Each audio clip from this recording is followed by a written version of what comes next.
Hello, this is Rhamis Kent conducting interview with the wonderful John Dennis Liu.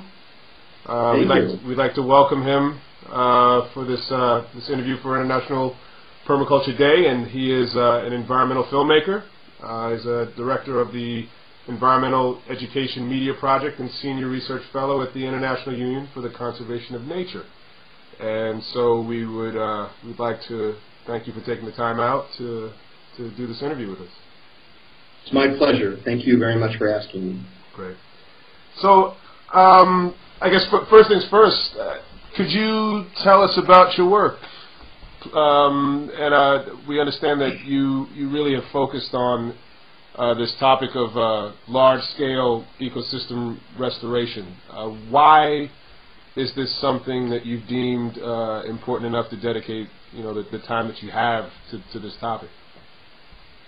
Well, I'm pretty much devoting my entire life to this at this point. But the reason was that I was asked to go out to the List Plateau, thank you, and in China, and to study the rehabilitation of this traditionally destroyed ecosystem.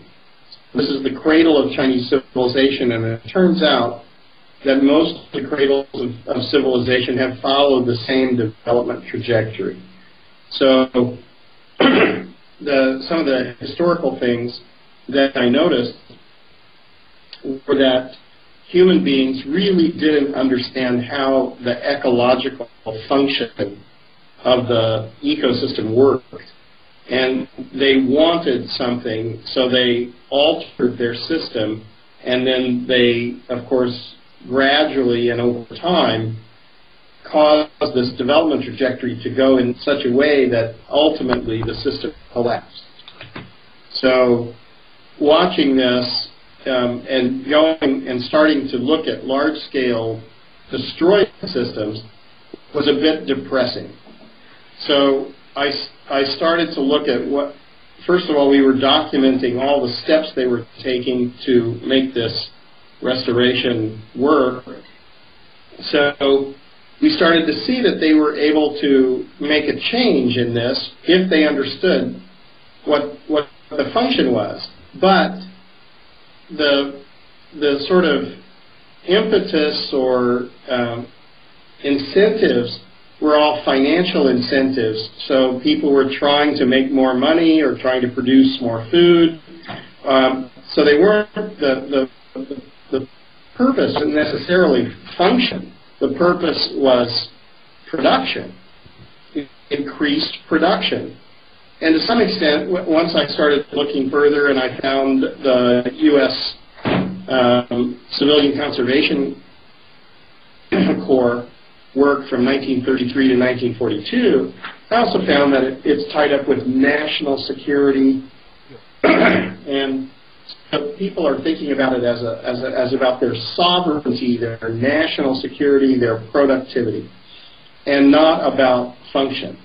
But the difference in whether they succeeded in having a sustainable system or not seemed to be connected to whether they understood the ecological function or not.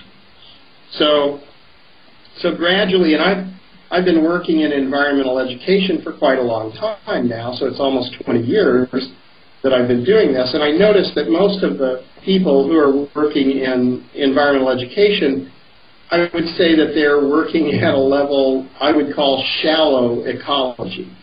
And the reason is that they see a problem like we have waste batteries that have some toxic materials inside, and so let's have recycling for batteries. Well, that's a wonderful thing, and they get a community together to recycle batteries. That's very nice. But nothing fundamentally changes. Those batteries are being produced in a factory. There's mines and chemical plants which are pumping out chemical pollutants, and nothing really changes. So I started to notice that the difference between shallow ecology and deep ecology, that deep ecology has the emphasis on how the natural earth systems are functioning, and that our relationship as human beings, as a species, to the ecological systems is what's wrong. So we've been in this place, and I started to realize that the built environment, the shallow ecology, is the infrastructure that we've built up on the foundation of the ecology. And that what's really wrong is not, everything is wrong in the infrastructure if you think about it in that way. But it could be much, much better. It could be designed to emulate natural systems, and then it wouldn't be nearly as bad. But until we recognize that it's the function of the natural ecosystems, we're not even on the path that we need to be on. So I started to look at this, and we realized that it was possible to rehabilitate large-scale damaged ecosystems. There's nothing wrong with the Earth. The problem is the human beings, and that we don't understand how the systems are functioning, and so we act as if we could do whatever we want, but you can't if you do this. And I've started to look at it also in kind of spiritual terms. So it seems to me that we're talking about original sin. Human beings emerge in most of the cosmologies around the world in the Garden of Eden, in paradise. And they sin, and then they're cast out of paradise. Well, if that's a religious dogma, then it's kind of confusing, and I don't really understand it. But if that's a poetic metaphor, then I think the reduction of biodiversity is original sin.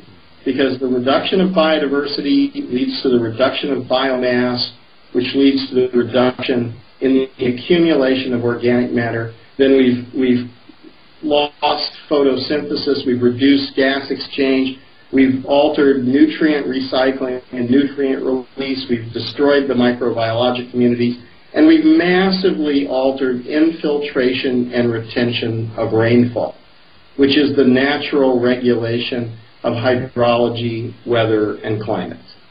So in this case, if you begin this process by reducing biodiversity, you reduce biomass, and you reduce accumulation of organic matter, paradise is lost.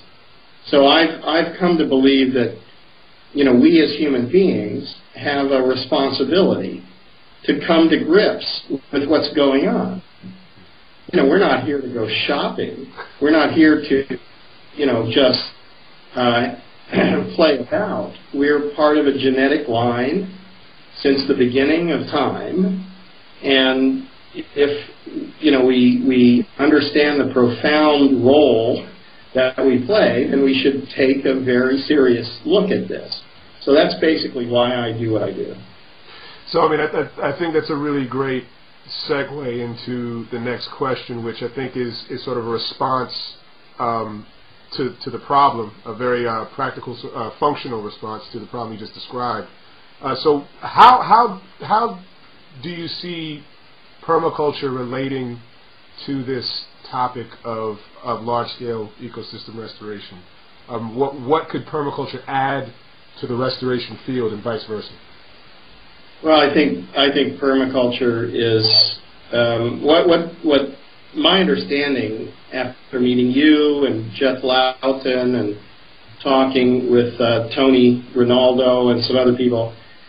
The thing that I think is happening here is that we're at this moment in human history where it's an evolutionary leap that human consciousness must make. And this is it's a dangerous moment in human history. You can see that with climate change, desertification, food insecurity, conflict. You can see all the dangers all around. But it's also a time of great opportunity, because it means that the new era of understanding and human development is emerging at this time. So of course there will be turmoil. It's not possible probably to go through this without that. But there are different levels of understanding, and there are different levels of ego and different levels of manipulation and different levels of power. So what the permaculture people, I think, are doing are they're recognizing some fundamental truths. And as I've been looking at this, there's nothing more fundamental than soil microbes, fertility. You know, if I look at the work of Rudolf Steiner, going back to 1927, and if you look at what the biodynamic agriculturalists are doing, the organic movement, and now I think there's a sense that human beings have failed in their responsibility to the earth systems, to other species, to soil organisms, to fertility. We've turned our back on these things and tried to deny them, but it's impossible to deny them. These are natural laws. So if you deny them, then ultimately you'll pay the price. So we're, as a society and as a species, and sadly other species are affected as well, we're paying the price for our ignorance and our greed. But the permaculturalists, to a large degree, have recognized this. And they see that they have not only a responsibility, but a power to alter this. So if you can go into Jordan and you can see salt on the top of the soil, and if you do nothing, it's impossible for anything to grow there. So if you change the criteria, and maybe that's site a ridge line and dig a swale and fill it with organic material and infiltrate water in a deep trench there filled with organic materials, suddenly you get a completely different result, because you have microbial communities living beneath in an organic layer of soils, living soils. Once you have vegetation there, you have a microclimate. You have infiltration of water up into the biomass. And so all of these things change. Now, if I look at that, I think, that's wonderful. Isn't that wonderful? Now, if we all do this in our backyard, that's really good. But it's also completely insufficient to the problem that we have around the world. So what I've been envisioning now is that as a species and as a society, humanity must really have this evolutionary spurt. And in this evolutionary spurt, our governance systems, our economic systems, they're going to have to change. They're going to have to recognize. I mean, probably the strongest thing that I've seen lately, or the thing I've been concentrating on after I began to understand the biophysical aspects. So I think many of the things that permaculturalists are talking about, I can sort of understand, because I went through the process of considering what's going on with these systems. And I looked at the degraded systems, and then I went to many countries around the world. I'm here in Brazil. We've been looking at the Mata Atlantica rainforest. I've been in Borneo and in Bolivia and in Ecuador and Mexico and in the Congo region and Sahelian region and Mongolia and all over the world. So in looking at the intact systems and looking at the degraded systems, I've seen what's the difference. So it's really this huge accumulation of organic materials and the symbiotic relationships between companion plants. There are no monocultures. There are no exposed soils in natural systems. There's no constant bombarding of the surface of the Earth with UV radiation, and it just doesn't happen. So, gradually, when you start to see nature has manipulated the situation. Biological life is not stupid. It's thinking. It's sentient. It's colonizing everything in order to maintain an atmosphere and to maintain a hydrological cycle. So, we're the stupid species that live without air, live without water.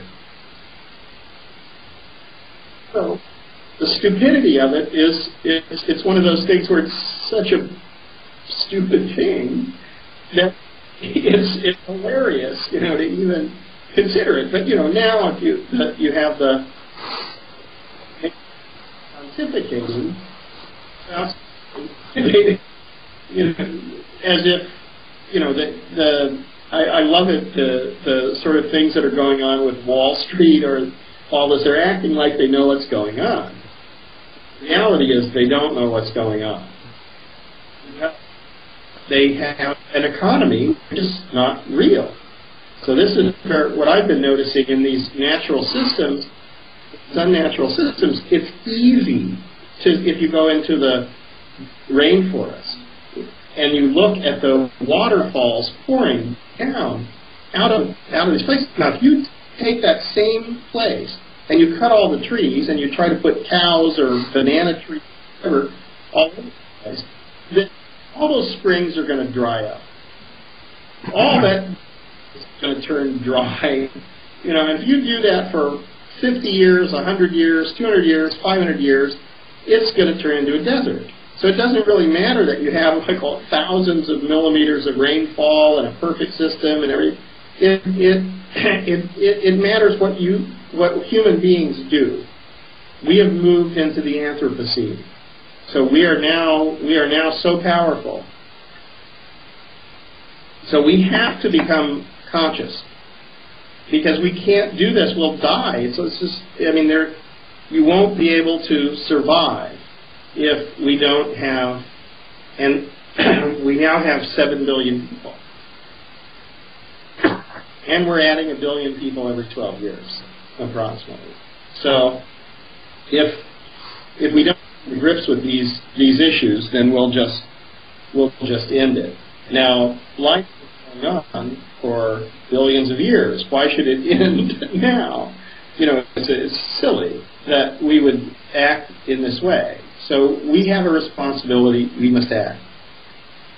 And what I've seen is that we're embedding certain mistakes. Usually, I think where I'm sort of digressing away from most of the just biophysical discussions is that I'm looking at the economy. And in the economy that we have now, we have elevated the production and consumption of goods and services to a point where we believe that wealth is created or generated by the production and consumption of goods and services. And then we've done something else. I've just come to this lately, and it's fairly amazing, because when you look at the production and consumption of goods and services are derivatives of functional ecosystems. So without an ecosystem, you won't have any products or services coming from this. So the derivatives and give them a value. But if you look at a perfect rainforest, it's zero on current economic thinking. Well, that's just not possible. So it's wrong. It's just fundamentally wrong. So we base our economic system on a mistake. And actually did. Because it goes back to feudalism and to imperialism and slavery and colonialism. And so a lot of people don't want to hear this, because you have to recognize that those who are living in privilege and have huge capital formations, where did they come from? Right. Right. They came feudalism, slavery, and colonization. So that's a pretty hard. Now, lately what I've been realizing is that this is the way to create poverty. So what you've done is you've created wealth for a few, but you've created poverty for everyone else.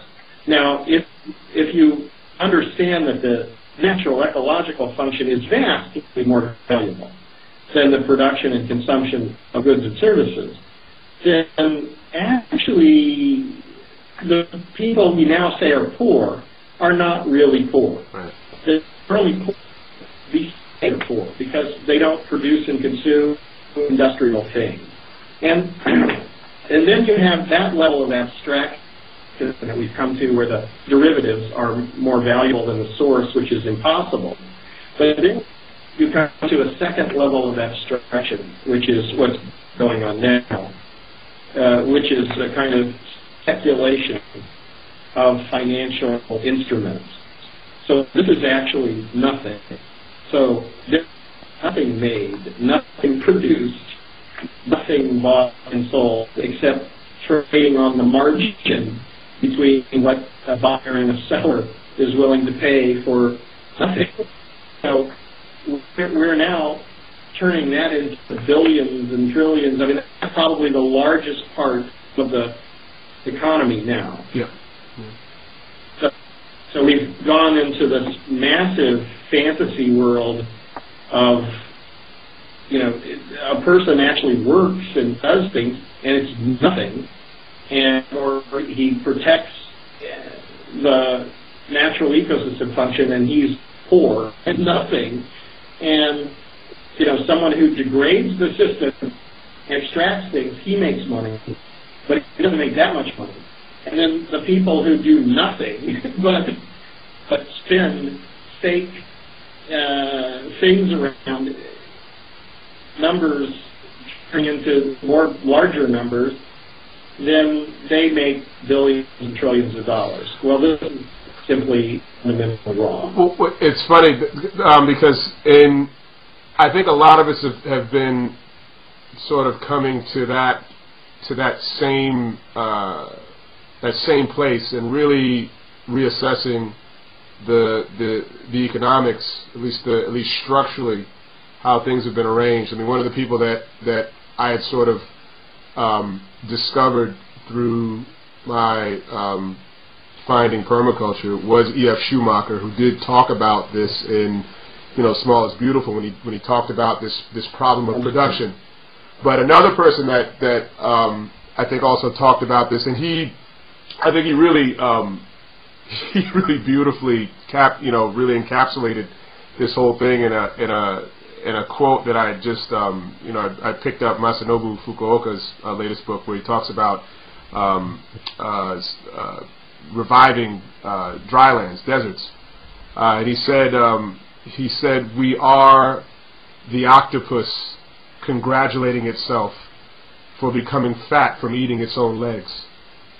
And I just thought that really, that really does summarize what it is that we've created, and it is somewhat, not somewhat, it is very delusional. And I think, again, this brings you to the next question I had for you. Because you're in Brazil now, are you not? Yeah. So So you've been at Rio Plus 20 for the past week, and your work was presented at various side events. How is the latest film that you did, Green Gold, that you did for VPRO, which documents some of the work that we've been talking about, documents the large-scale ecosystem restoration, does some documentation of permaculture. How is that work received? Well, it was the top-rated program in that series for the last 5 years in Holland. And I think in Holland it's made a huge impact, because I think it's hard to look at the economy now and not be a little bit a few years ago, if you tried to talk about these things, you couldn't talk about these things. You couldn't mention that there were structural problems with the economy, because that's the basis of governance, the basis of all of these things. But now that the edifice is about to fail, then if you don't talk about these things, then we're just going to crash. So now everybody has to talk about these things, and of course it's a long time in coming. It's a little bit late, but it's very important that we look at this. I mean, these are historical problems, so that it's not really about blame as much as it's about understanding and enlightenment. So none of us were hopefully none of us were grabbing people and tying them up and throwing them in ships and sending them off to be slaves.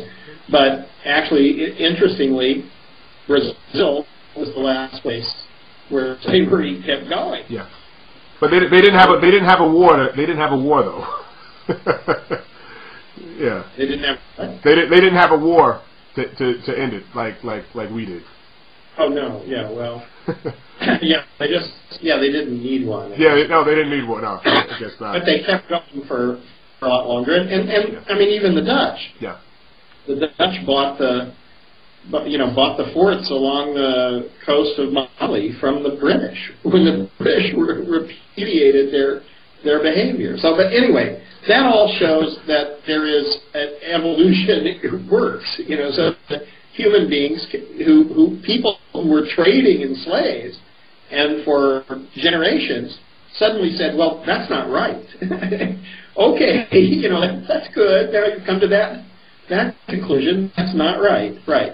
But all the big concentrations of capital are from this. Now you have all that. And now the people who you left in degraded circumstances around the world are left with that.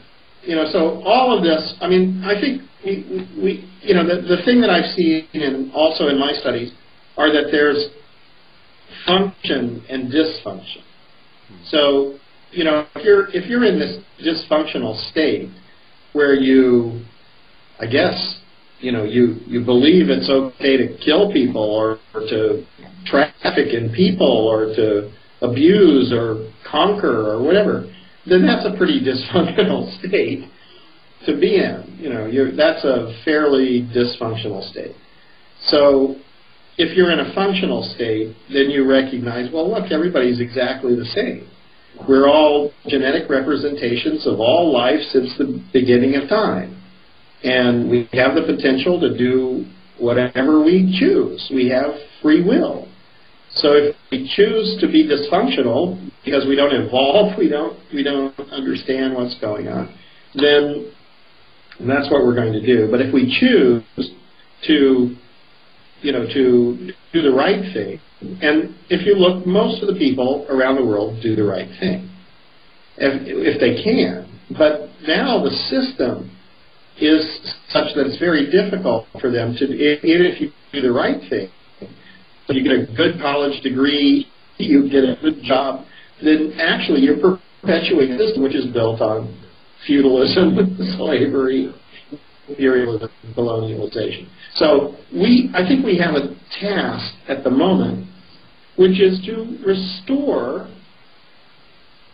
I mean, we have a task to restore the earth, and in order to do this, we have to eliminate the perverse incentives to destroy the earth. So the economy that we've created and sort of elevated to a pedestal creates a perverse incentive to degrade the ecosystem, because it says that wealth is derived from production and consumption, but it doesn't value the ecological function. So if it were to value the ecological function, that doesn't mean that you wouldn't produce and consume anything, but it does mean that you wouldn't produce anything with chemical pollution or toxicity, or you couldn't do that. And you wouldn't degrade the system; you'd maintain it in a circular way, so you'd keep going. So I think that's what we need. Yeah. Well, kind of like getting rid of these what business people like to call externalities. Well, I don't think they're not externalities. I mean, there was I forget, was it Abraham Lincoln, I think, told a story. He asked a boy, so if you had a dog and you called his tail a leg, how many legs would the dog have? And the boy said 5. And Abraham Lincoln said, well, no, he would have 4 legs, because calling a tail a leg doesn't make it a leg. So this is the reality in terms of the externalities. They're not external at all. Right. They're fundamental and central to the economy. There's no difference between the ecology and economy in reality. We've separated and abstracted economics from what we could take. That's wrong. That's the way that you create disparity. So you have wealthy and poor, because you've said that wealth is derived from these products and services. So and now financial speculation. So whoever has more products and services or more financial speculation has more wealth. Well, guess what? That's not really true. The natural ecosystems are vastly more valuable than this, and those people who live in harmony with the earth are more wealthy than people who live by production and consumption of goods and services. That's just, we need to get to this level of understanding. Wealth is sitting under the fig tree and drinking lemonade and eating figs and having your children and your family around you and having a microclimate because the canopy is intact, and having fertility and water because 1,000-year-old grass plants that are there, and we have to get a new definition. The definitions that we have now are the problem. We're pretending that whoever dies with the most stuff wins. Well, that's just not true. He's dead. He doesn't. He's destroyed vast areas of the planet by accumulating too much and wasting, and he's forced other people into abject poverty at the edges of giant deserts. Well, guess what? We don't have to do that. So if we don't want to do that, we have to come up with some other things. Now, you asked me earlier about where I thought permaculture came into this. I think permaculture is key at the very beginning of the restoration process, as a vocational learning to help people to change their lives, to move away from destructive behaviors and to learn all these techniques which are necessary for restoring soil fertility, restoring hydrological regulation, and building up vegetation, how the symbiosis works, microbiology, all of this. So I haven't seen any other systems, maybe biodynamics perhaps, but we need to bring everybody on board. So 7 billion people need to go through vocational training at this time. Nobody has to understand, believe that, meat is a square that comes in a styrofoam package. It's an animal that stands out, someplace. And, they need to, when if you're really conscious, you want to be present, you want to be there, then you have to know this. So we need to know this We need to know these things, and we're living for a few more years or decades or days or moments. You know, I mean, how long, we don't know. How long we will survive, but in our lives we need to be present, and then we're living. So if we're confused about these things, we're not there. Well, no problem.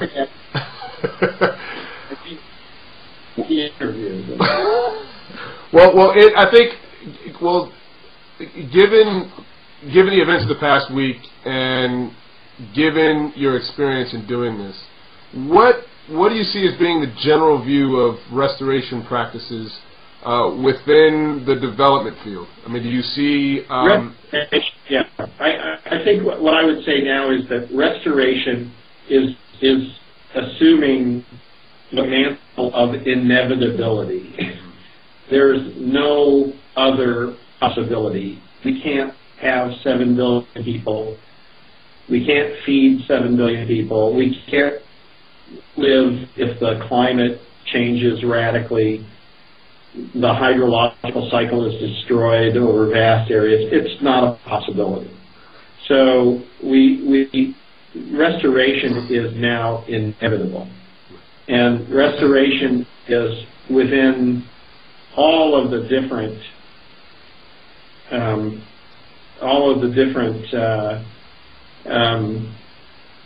conventions.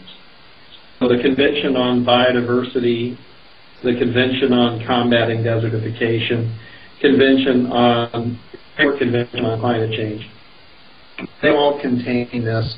The Bonn Challenge, which came out in September, suggests that you can regenerate about 150 million hectares, or made a political target to restore 150 million hectares in the next 10 years. So there is a movement in this way, and this is coming from nobody talking about it at all. So I think, you know, it was a very rare thing that restoration came up. Now restoration is everywhere. So I think we have to keep that momentum going, and we have to do something. We have to realize. I think what I've seen is that it's possible to rehabilitate large-scale damaged ecosystems. That doesn't mean that it's easy to rehabilitate large-scale damaged ecosystems, but it is possible. So and what's interesting is that at scale, some of the things become a little bit easier, and especially in terms of policy. When you talk about these policies, so if we get global understanding that it's possible to rehabilitate large-scale damaged ecosystems, that's going to be easier to deal with than trying to deal with individual regions or individual countries or, you know, individual watersheds. So I mean, if you go from watershed to watershed and you try to do this, well, you don't have enough time, first of all. We need, and once you create that global understanding, then everybody will do it. All the countries, you know, right. It won't be, you know, so it'll be a lot easier than trying to convince one by one each country to do it. But of course, we need leaders, and I think that's why it's interesting. And we also have to see that it isn't about national security. It isn't about your own country. It's about ecological function on a planetary scale. We need to act as a species on a planetary scale to restore ecological function to the entire planet. Right. And this is actually doable. But in order to do this, you have to understand it. And you also have to get to a point where certain things which are now, you know, not really considered are considered. So we started talking about the economy, and that built up over several hundred years, the sort of neoclassical economic thinking, and then you couldn't talk about it. You couldn't say, well, there might be another way, or what about this? You just had to accept it. But it's unacceptable. Right. So how are you going to accept it? So you can't accept